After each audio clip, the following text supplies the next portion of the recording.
عمران خان کا صدر مملکت کو خط، بطور سپریم کمانڈر قومی سلامتی سے جڑے معاملات کا نوٹس دینے کی اپیل، خود کو حکومت کی مبینہ دھمکیوں احتجاج سے روکنے، آڈیو لیکس اور سائفر کے معاملے کی تحقیقات کا مطالبہ۔ پی ٹی آئی کی خیبر پختونخوا سے اسلام آباد آنے جانے والے راستے آج سے بند کرنے کا اعلان، پرویز خٹک کی صوبے بھر میں لانگ مارچ شروع کرنے کی ہدایت۔ راولپنڈی میں بھی آج کئی مقامات پر مظاہروں کی کال، اسلام آباد کی انتظامیہ کا مظاہرین کو داخل ہونے سے روکنے کے لیے سخت اقدامات کا فیصلہ۔ رات گئے قانون نافذ کرنے والے اداروں کے اجلاس میں پی ٹی آئی کے اہم رہنماؤں کی گرفتاری کا فیصلہ، بلا اجازت احتجاج کرنے والوں کے خلاف کارروائی کی warning.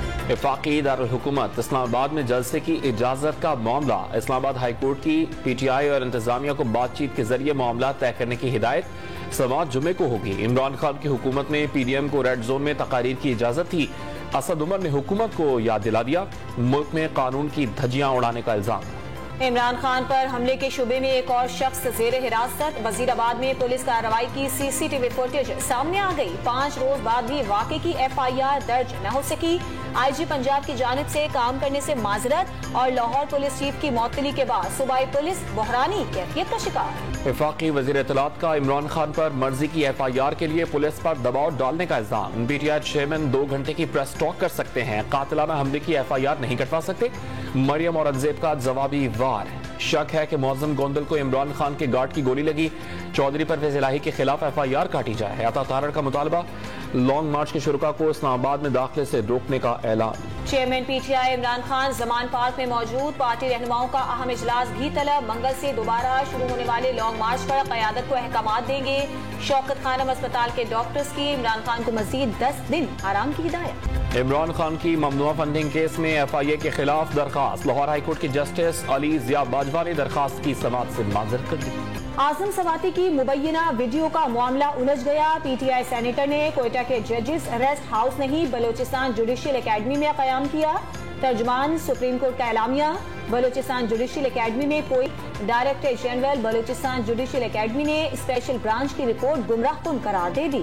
Election commission of Pakistan نے پیپلز پارٹی اور نون لیگ کے اکاؤنٹس کی اسکروٹنی سے متعلق کیس کی سماعت، سربراہ اسکروٹنی کمیٹی نے ریکارڈ نہ ملنے کے باعث پیش رفت مشکل قرار دے دی۔ مسلم لیگ نون کے کئی اکاؤنٹس کی مزید جانچ پڑتال پر بھی زور، کسی صورت تاخیر برداشت نہیں کی جائے گی، چیف الیکشن کمشنر کی وارننگ۔ کراچی کی سڑکوں پر بجلی سے چلنے والی جدید ماحول دوست بسیں آج سے دوڑنے کو تیار، وزیر اطلاع شرجیل میمن نے شہر عقائد کے باسیوں کو خوشخبری سنا دی۔